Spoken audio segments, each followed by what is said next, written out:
কি আমি বানাচ্ছি আমি কেরালা। কয়েকটা শুকনো লঙ্কা দেব,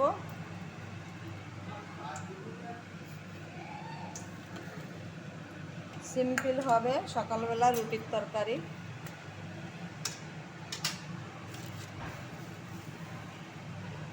মেথি আর সব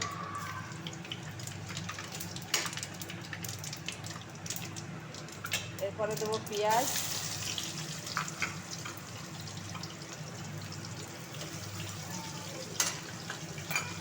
কাঁচা লঙ্কা,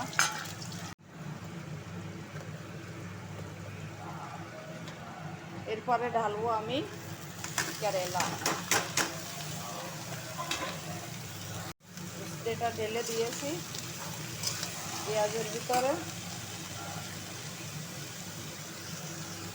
হলদি,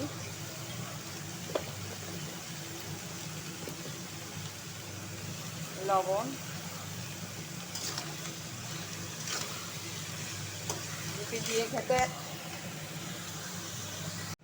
এখন আমি ঢালছি আম।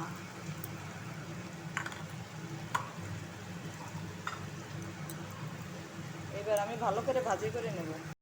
আম দিয়ে উচ্ছে হয়ে গেছে আমার। ভীষণ ভালো লাগে, রুটি দিয়ে খাও, পরোটা দিয়ে খাও, আমার বাড়িতে সবাই খায়, সবাই খুব পছন্দ করে। তোমরাও ট্রাই করবে এভাবে, ভীষণ ভালো লাগে। আর কার কার পছন্দ কমেন্ট করে বলবে।